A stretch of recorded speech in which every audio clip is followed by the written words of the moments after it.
Today I'm going to be doing my full Premier League predictions. I've been trying to do this for the last couple of weeks, but I keep changing my mind over it. I have made a final decision, still not fully convinced, but I'm just going to go with it, and we'll see where we end up with it. At the end of the season, I'll come back and give myself points based on how I've done. You guys know how the system works. Let's get into it. Starting off in 20th place, I've got Burnley. It sounds harsh, but somebody has to finish bottom, and I just don't think their squad is strong enough. I'm not convinced with Scott Parker as manager either. We saw what he was like with Bournemouth the last time he was in the Premier League, and I think he's going to have the same sort of struggles now. They've not strengthened that much. They've lost key players like James Trafford and Josh Brownhill, who was their top scorer in the league last season. And James Trafford was a massive part of that defence. Unfortunately, he's gone off to Man City, probably to play second fiddle to Donnarumma. But it's a huge loss for Burnley, and I'm just not convinced they've replaced him well enough. So it remains to be seen how well they actually perform. You know, they weren't bad against Man U the other day, but ultimately I think they're going to be bottom, or if not bottom, at least in that bottom three. 19th place, I've got Leeds.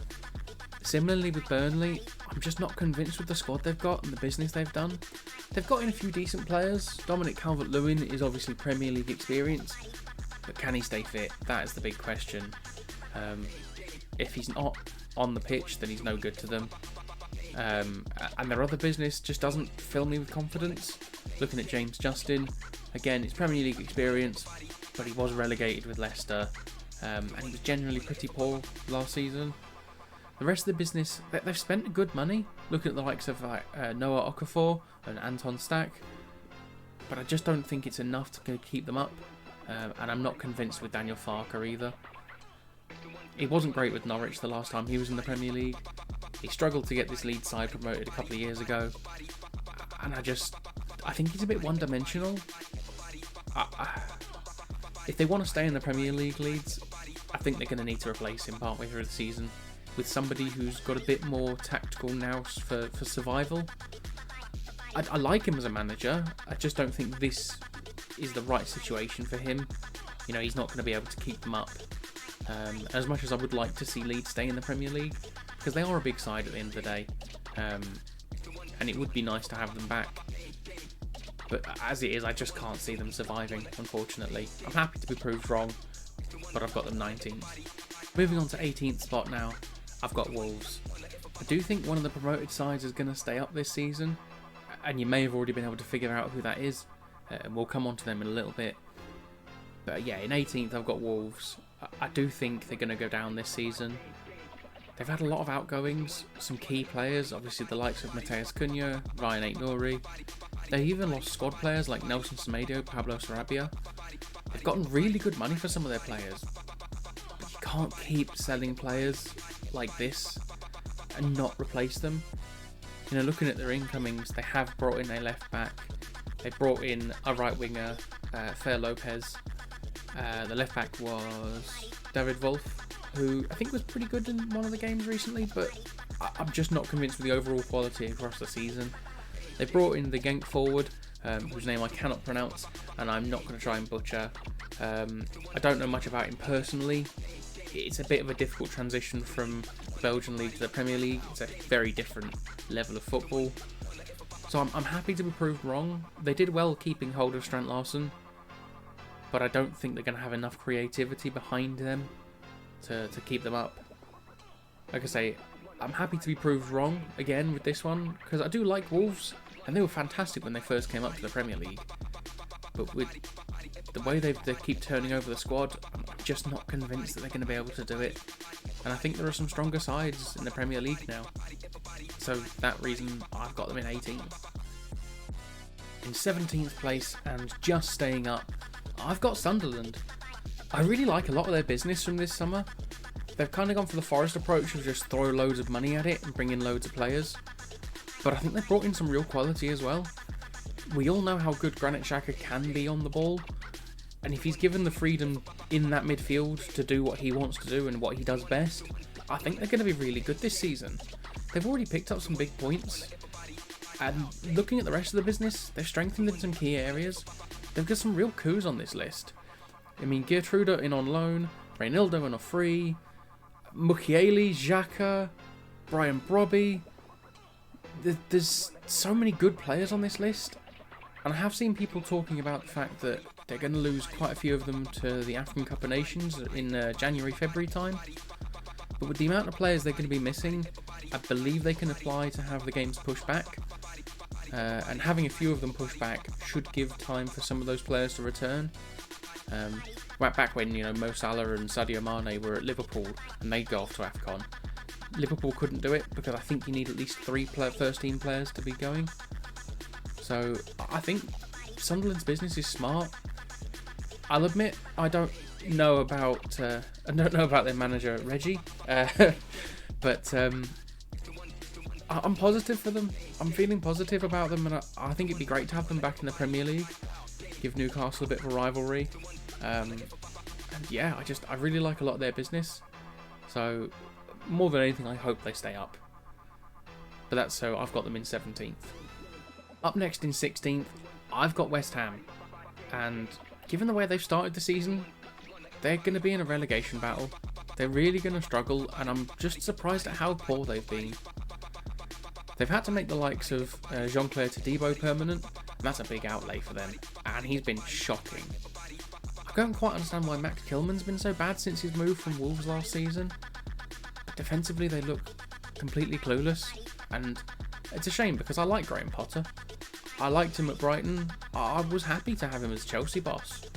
It obviously didn't work out, and he's struggling now, but I'd like them to stay up. I do like West Ham as a club. I'm just not convinced by the business they've done and their poor start to the season. I think Mads Hermansen from Leicester's a great signing. To get him for like 20 million euros, I think it is a great bit of business. Good replacement for likes of Areola going out. And El Hadj Diouf at left back does seem to be quite a bright spark. I don't know much about him personally, but I've seen a lot of other people talking about him online. And he seems to have started quite well from what I've seen in the Premier League. Other than that, I just don't think they've done enough. And I worry about them tactically going forward. Or going backwards, I should say. Like I said, the defence has been shocking. And losing the likes of Mohamed Kudus as well in the attack, they really could struggle for goals. Callum Wilson's a decent addition if he can stay fit. But that is a massive if, given his injury record. I worry for West Ham this season, I really do. I hope they stay up, but it's going to be a close one. I'm going to do 15th and 14th together. I've got Bournemouth and Brentford. They're in a very similar situation in that they've both had a lot of outgoings this summer, a lot of key players leaving. For Bournemouth, the likes of Howson, Zabarnyi, Kerkez, and then for Brentford, you've had Visser, Mbeumo, Norgard, Flecken, and some of these players for both sides have been replaced. It just remains to be seen whether the quality's there with the replacements. I worry for both of them, but I do think both sides are good enough to still stay up. The recruitment for both sides has been really good, and if there's a couple of sides, bar say Brighton, that you expect to get it right with this sort of outgoing, it's Bournemouth and Brentford really. Keeping hold of Andoni Iraola is huge for Bournemouth as well. I do think he's a really good coach and he'll keep them firing. I just worry about them long term for the season. Looking at their incomings, Petrovic is a good replacement for Kepa. It's a big spend though on a goalkeeper who doesn't have any Premier League experience. And look at the rest of their options. Truffert in at left back. That's the Kerkez replacement, obviously. I think he's decent. I worry about, like I say, the quality for the Premier League. And Brentford. Brentford have brought in Kelleher as a replacement for Flecken. Ouattara to come in. But that's kind of it in the attacking third. And I really don't like the signing of Jordan Henderson. I think he should have stayed away from the moment he left Liverpool. I don't think he's going to have much of an impact at all. I think they did get Reece Nelson in as well on deadline day, which is a decent option going forward. It's going to be a big drop off from Visser and Mbeumo though. They put up most of Brentford's goals last season. And Brentford's recruitment's great. They also lost Thomas Frank. And that really could hurt them this season. I don't know anything about their manager now, Keith Andrews. I heard he was promoted from within, which means he at least knows what the club is like. But it's a huge risk, you know. I think they'll be okay, but both sides will be down there this season. Either of these could switch places, but 15th and 14th, I've got Bournemouth and Brentford. Coming in just above those two in 13th spot, I've got Crystal Palace. Another side I think are going to be fine. They are going to have a drop off from last season. You know, with the likes of Eberechi Eze going out. It's going to be a big loss. I really like the signing of Yeremy Pino though. I'm a big fan of him, and I hope he takes well to the Premier League. It is a bit of a risk, but keeping hold of Mark Gahey is important for their season. You know, they are going to have European football. It's a shame for him that he hasn't got his move when others who agitated for moves have gotten them. It does mean they're probably going to lose him for free next summer as well, but I think it's important to keep hold of him for as long as they can. And I don't think it's necessarily a bad thing. Losing him for free is not great, but having him here could be worth more. You never know. They might be higher up with the defensive performances. But I do think there's going to be a bit of a drop-off, just with trying to get the squad to settle again. Though I did see some people, I think it was Ollie Thomas, talking about the fact that Eberechi Eze's decision-making in the final third can be a bit wayward at times. So although he's going to be a big miss, hopefully they'll still be alright. Like I say, I think they'll be fine. I think they'll be above, you know, like the relegation battle. I don't think they're going to get drawn into that. I just think it's a shame that this really good Palace side they've had is just being picked apart season upon season. Oliver Glasner's a really good manager, and I back him to do well. Hopefully they can get a good run in Europe going, but that also could affect their league form. So yeah, 13th is the highest I see them getting this season. Moving up into 12th spot now, I've got Fulham. I think they'll be around about there like they were last season. Crucially, they haven't done a lot of business, but they haven't really lost anybody either. They lost like Andres Pereira. He's gone out to Palmeiras for 10 mil. And I don't know much about this Kevin they've brought in, I'll be honest. We've seen a number of pacey wingers come from Shakhtar, especially the Brazilian wingers. One of them being actually Willian, who's left Fulham this summer. And it remains to be seen how well he does, really. He's a bit of an unknown, really, for the Premier League. They've brought the likes of Chukwueze in as well, and he could be a really good option. My worry for him, though, is that he'll be a bit like Adama Traore. Lots of movement and skills, but not necessarily a lot of end product. But crucially, they've kept hold of Marco Silva as well. You know, since he went to Fulham, he has done a really good job. He's almost been poached by Saudi clubs a couple of times. But ultimately, I think they're going to be fine. I think they'll be around mid-table, and I think most Fulham fans would probably take that as well. In 11th spot, I have Aston Villa. And this is one I've moved down on the last few days. I expected them to do better business towards the end of the window. They lost the likes of Jacob Ramsey, Leon Bailey, the loan signings of Asensio and Rashford have gone as well. You know, they've lost a lot to their attacking line. They obviously sold John Duran last January, and they haven't really replaced him properly. They've brought in Jadon Sancho and Harvey Elliott, and I think Harvey Elliott's a great signing. I think he's going to be really, really good for them, but I just think the rest of it's really poor business. You know, the whole situation around Emi Martinez as well. Is he going to come back into the first team? Is he not? What's Unai Emery thinking there? They're really going to fall off this season. You know, they were pushing last season, and they're not going to keep it up. They've been dreadful so far this season. I think they're the only Premier League team not to score a goal, which is awful.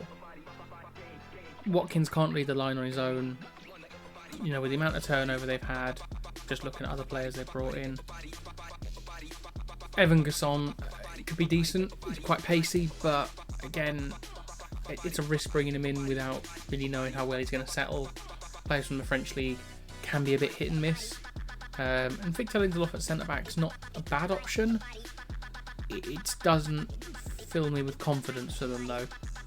given the fact they've also got to contend with European football, I think especially the first few months of the season are going to be a big struggle for them. It could change around January, but 11th is where I've got them, and I'd be surprised to see them much higher than that. Breaking into the top half of the table, in 10th place, I have Nottingham Forest. I don't think they're going to be anywhere near as good as they were last season. There is some turmoil around Nuno's position as manager, but they've done some amazing business this summer. Like, I'm looking down the list of players they've got. Douglas Luiz in on loan. Alexander Zinchenko in on loan on deadline day as well. That's a fantastic piece of business. You know, he offers great cover at left back, centre midfield. And they brought in a wealth of attacking talent as well. Amari Hutchinson, yes, it's an overpayment, don't get me wrong. But Amari Hutchinson, Dan Ndoye, Dylan Bakwa, and Callum Mwendo. I am a big fan of Callum Mwendo. I think he's going to be really good for them. I do think there's still going to be a drop-off with, like I say, the turmoil around the manager potentially leaving. And it takes time to get all these players to settle in, you know. It's not going to be easy. I don't think they've lost a huge amount of players, though. Obviously, Anthony Elanga's gone off to Newcastle. They have sold Danilo, the midfielder, as well. Omar Bamadeli's gone as well. I didn't know about that one. But to be fair, he wasn't getting the game time. I think he was out on loan last season. And I think they've done really well to strengthen. Again, crucially, they haven't lost any other major players. The biggest one on the list is Anthony Elanga. But they've managed to keep hold of Hudson-Odoi, Murillo, Milenkovic, who were all brilliant again for them last season. And also, not forgetting Morgan Gibbs-White, who is a big fan of Mr. Marinakis, apparently.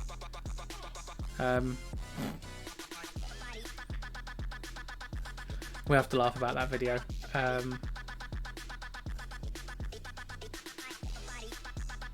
So yeah, I've got them in 10th, and I don't think 10th's a bad position. They've spent a lot of money, but it's going to take some time to get used to these new players. And with European football to contend with as well, it's going to be a lot to juggle. So we'll see how the season develops. But I think 10th would be a really good spot for them. And I think most Forest fans would take that as well, just hoping they don't drop too far back down the table. Some people might think this one's a bit high, but in 9th, I've got Everton. I love their business this summer. What with them moving to a new stadium as well, and David Moyes, who just seems to bring a feel-good factor back to the club, I think they're going to go on to do great things this season. Everton have really struggled the last few seasons, you know, just fighting relegation and trying to survive. But with the likes of Jack Grealish coming in on loan, Tyler Dibbling, Dewsbury Hall, I think it's fantastic business. I'm trying to see if there's any other loan players they got in. Hit for the loans. I do feel they're missing a right back, and I think that could cost them. But going forward and in that midfield, I think they've got a great side now. And if those players can stay fit, they'll do really well this season. Like I say, with the new stadium, it brings a good feeling to the club. They've started off really well. You know, we've seen in the first couple of games. I mean, Jack Grealish has been on absolute fire. And it's nice to see him doing well again, doing what he does best, you know, taking players on, cutting inside, and being a bit of a menace to fullbacks. He was a bit hamstrung at Manchester City, which I get, you know, because Pep wants to play a certain way, and players have to play the Pep way, but it's nice to see him have that creative freedom again, and I hope he gets more of that, and I'll look forward to seeing more of him this season. So, yeah, I don't think 9th is unrealistic for them.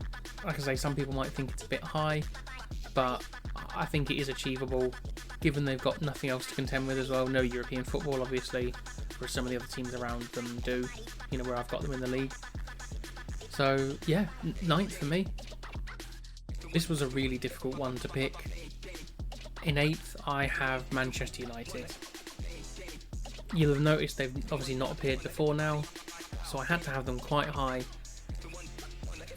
I do think they'll be much better this season. You know, they spent 200 million plus on attacking talent, most of which is played in the Premier League. You know, Brian Mbeumo and Mateus Cunha were fantastic for their clubs last year, Wolves and Brentford respectively. And I can't see them not scoring goals. Benjamin Sesko should get the service that he needs. it would have been nice to see Rasmus Højlund get that service. I think he was hard done by at Manchester United. The pressure that was put on him and the lack of service, you could see he was snatching at chances and just trying to take anything that came his way. I think they'll struggle defensively. They brought in Lamens in goal. I think it's a bit of a risk, but I don't think Emi Martinez would have been the right decision anyway. Rumours that Diogo Costa from Porto were available, and if he's on the market, I'd say you go in and get him. For me, he's the second coming of like Alisson Ederson, the modern ball-playing goalkeeper. I'm not convinced that he's the right one to fix the goalkeeping issues, but realistically, he can't be much worse than Onana. It'll be interesting to see if Ruben Amorim outlasts the season. They've not been great so far, and it does take time to bed players in, but he's got to be more tactically flexible. If he's going to stick with this 3-4-3 and refuse to change to anything else, he's going to have to accept what comes his way if he then does lose his job, because it's not worked as of yet, and I don't know what he's going to do to make it work. I still think he's a decent coach, just perhaps a little stubborn. And 8th would be a massive improvement for them, you know, after like, what was it, 15th last season? And the players they've sent out, likes of Garnacho, Anthony, Højlund, you know, Rashford and Sancho have both gone out on loan, as we mentioned earlier. I think Garnacho is a shame. I think it's a shame for Man United fans to see him leave. But I don't like the look of his attitude, and realistically Manchester United have to have players who are committed and want to play and want to play for the club. And if there are players who want to move on and want to get out and are going to try and down tools or kick up a fuss to get a move, then Man U have said they're welcome to leave, and then I think that's the right attitude to have. So yeah, 8th place for me, just outside of European football, or where we expect European football to be. But it would still be a much improved season. Obviously they've not got European football to contend with themselves, so they can solely focus on the league, maybe the FA Cup. But yeah, we'll see. We'll see if Ruben Amorim lasts till the end of the season. Coming in at the Europa Conference League spot, I've got Newcastle, so that'll be 7th place. And I think that'd be a good season for them. You know, with all the turmoil over Alexander Isak going to Liverpool, I think 7th is fine. It's going to be a bit of a step back for them. Obviously, they've spent a hell of a lot of money trying to replace him. They've pretty much spent all the money they got, I believe, for Nick Voltemade and Johan Visser. They did also bring in the likes of Anthony Elanga, Jacob Ramsey, Malik Thiaw, and Aaron Ramsdale on loan. And I think the Aaron Ramsdale loan's a really good one. I like him, and I hope he can find some form again. And he'd be a good replacement for Nick Pope, because Nick Pope's going to have to be phased out at some point. He's been a bit injury prone over the last year or so. So it would be good for Ramsdale to get back in a top half Premier League side, let's say. I don't think Newcastle are going to be right up there competing for the top 4, but coming in around 7th would be fine. Like I say, it's just going to take a lot of time to get these players in, and hopefully the squad can settle down now that it's decided and it's all settled. Just thinking, I don't think they lost anybody else major, did they? Callum Wilson went out, but they've obviously brought in other strikers. They've got those other forwards in, so they've got plenty of depth now up front. Hopefully there's a combination that works right for them. Crucially keeping hold of Bruno Guimaraes as well, which is he's going to be a massive player for them again this season. So yeah, I think 7th is a good spot for Newcastle. I don't know how Newcastle fans would feel about it, but I don't think they can necessarily have any complaints after losing Isak and trying to bed Voltemade in. Voltemade could be a bit like the Isak situation, you know, somewhat, not unknown, but somewhat a raw talent that then is refined at Newcastle. There is then the worry that someone comes in for him in a couple of years, but I think he'll be good. He's big, he's physical, and so that should help him suit the Premier League quite nicely. It's just a case of getting him in tactically and getting him up to speed. Newcastle also have Champions League football to deal with this season, so the bigger squad's going to be better for them. You know, they've got those rotation options, but it will cost them, I think, in the league, as it will for most sides that have qualified for Europe that aren't necessarily the most equipped for it, or that used to getting it at the moment. This might be a little bit controversial, but I've got Brighton finishing in 6th. A bit higher than they were last season. I think they were in 8th. And they just missed out on European football. But I think that could play a big part of their progression this season. Like I said in the end of the Newcastle segment, lots of other teams around this area have European football to contend with, some of which aren't used to having it. So I expect to see a drop off from some of them. And I do expect other teams to do better, around those other ones. But if there's one club I expect to do well consistently now, it's Brighton. I expect them to replace the players they've lost quite well. They brought in Maxim de Kuiper as a replacement for Estupiñán. They brought in Costellas as a replacement for João Pedro. I'm not convinced he's going to be quite as good, but I think João Pedro has already gone to another level at Chelsea. He was great for Brighton. He's hit the ground running at Chelsea, and he's absolutely smashing it. Like, as a Chelsea fan myself, I couldn't be happier. I was a little sceptical, I'll admit, spending quite a large amount of money on him. But yeah, I expect Brighton to be fine. I think Fabian Herzl is a really good young manager. I think he's still experienced enough to see them through these tougher times. If they do have some down times. But with their recruitment, I just always back them to do well. They've got almost like a revolving door where it's like 1 in, 1 out every season. But they have managed to keep hold of the likes of Carlos Baleba, Matoma, Van Hecke, Verbruggen in goal. So I don't think they've lost necessarily the most key components. They do need to find more goals from somewhere because Danny Welbeck is going to start to struggle at some point. I still think they could finish 6th. I really do. I think they're a better team than a lot of the ones around them. So maybe I've got rose-tinted glasses on because I am a fan of them and I did predict them to do well a few years ago. But yeah, for me, I think they can finish 6th this season. Now this one really could come back to bite me. In 5th place, I have Tottenham Hotspur. I love their business this season. The likes of Xavi Simons, Mo Kudus, getting Kolo Muani in on loan, João Palhinha in the defensive midfield as well. That's fantastic business in all the areas they really needed it. I do think they could probably do with another centre-back as well though, given that was where they had sort of some of their biggest injuries last season. I know they brought in, I think it's Kevin Danso on a permanent. Yeah, they brought him in on a permanent, so they have got 4 centre-backs. It's just, I think there's quite a drop-off from the starting 2 to the backup 2. Romero and Van de Ven are definitely going to be the starters, and then you've got Danso and Dragoshin who are going to be the backups. I think they'll be alright. I know Thomas Frank's not the most defensive coach. Brentford did ship a lot of goals last season, but I still expect them to be a bit more conservative with the ball this season, compared to Postecoglou at least. I think he'll get them going defensively and hopefully offensively. Like I say, with the attacking talent they brought in, Xavi Simons coming in to replace the injured James Maddison, I think it's really good business. They started the season really well with their customary win over Man City, and then went and registered 1 shot on target all game against Bournemouth. So there's still going to be some growing pains, but I do believe they've got enough to finish in the top 5 this season.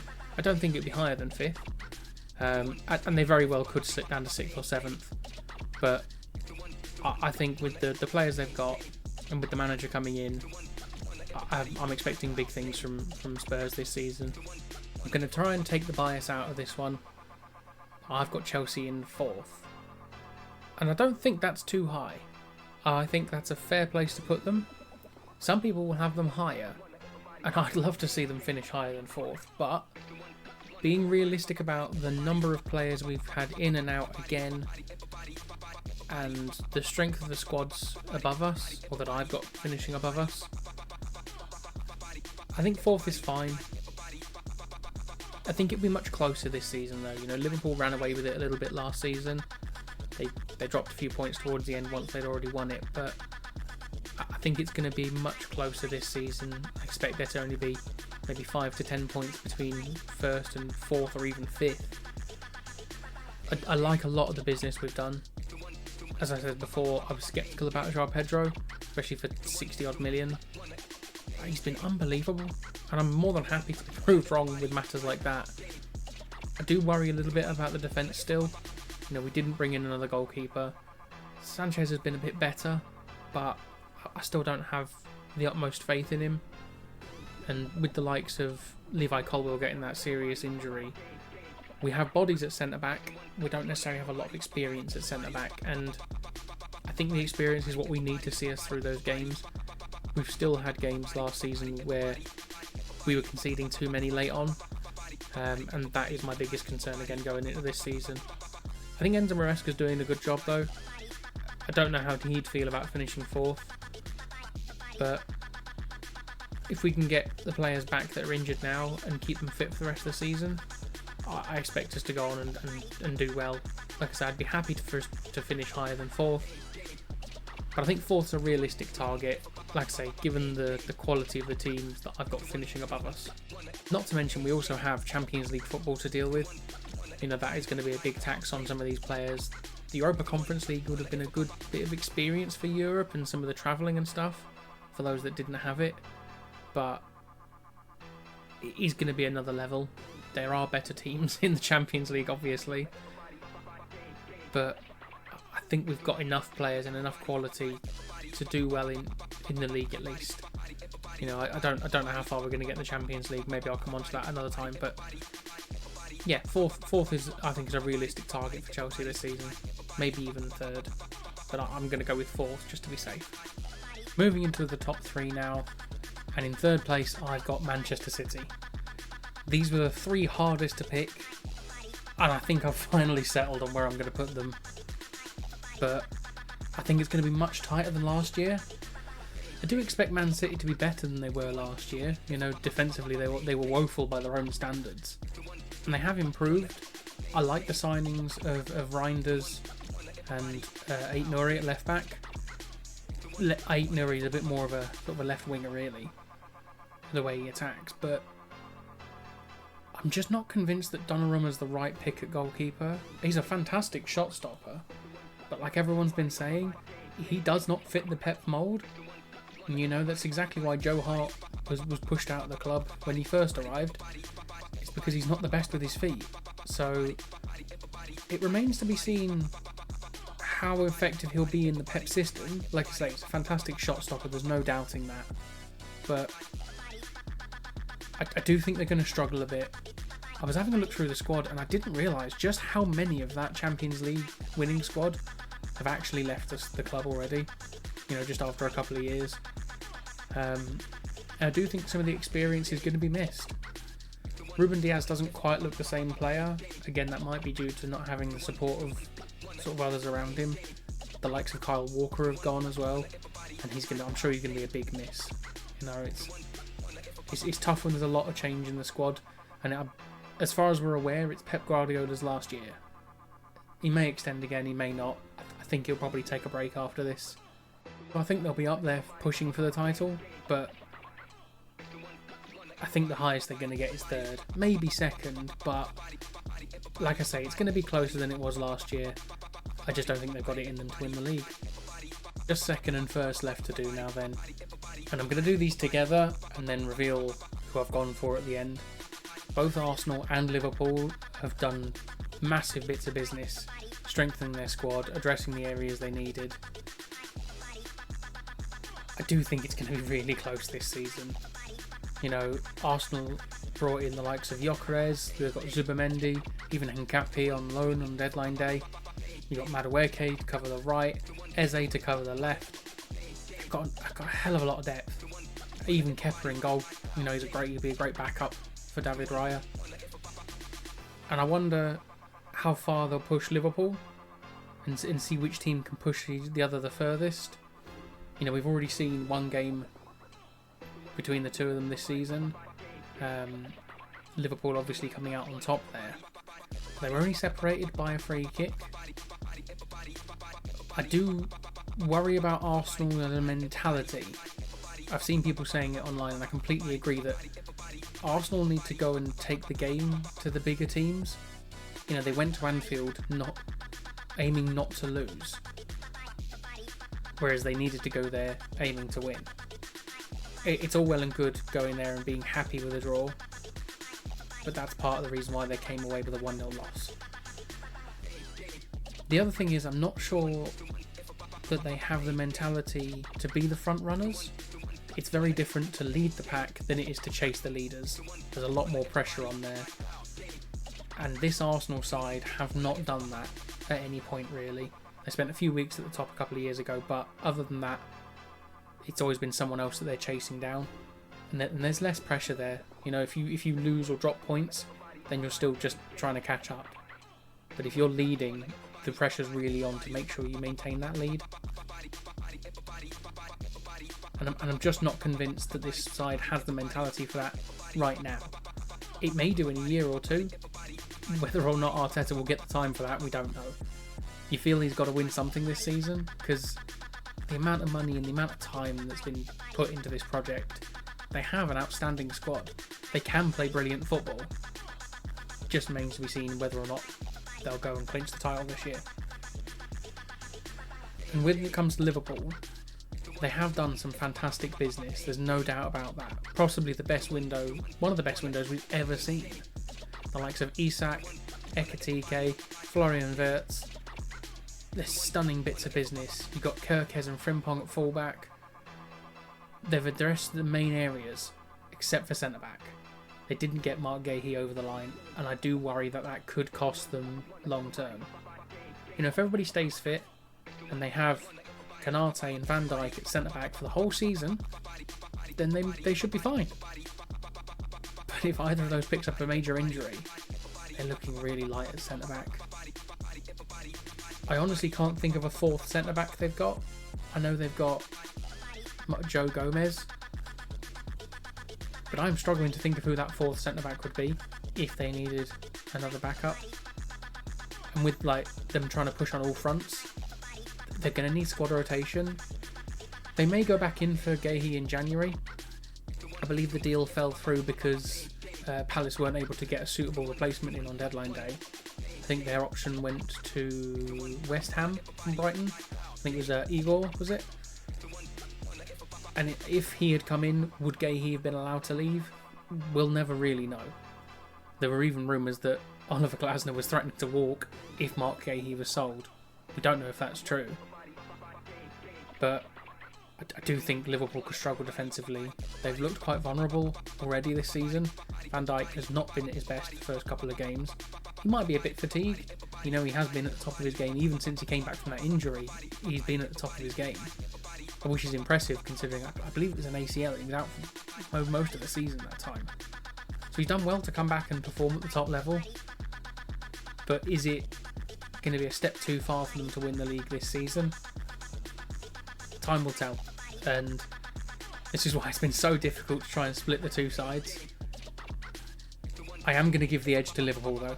I think with Arne Slot in charge, the feeling around the club from winning it last year, and the attacking prowess they've got, I think they're going to blow most teams away. They may struggle against the bigger sides. They may drop points where they shouldn't. But overall, I think they're going to have enough to get it over the line. There may only be a few points between first and third, but I think Liverpool are going to do it. It's going to be close, and I'm excited to see where it ends up. So, yeah, that's my predictions for the season. Do you guys agree with me? Do you disagree? Let me know in the comments, and I'll see you next time. Bye.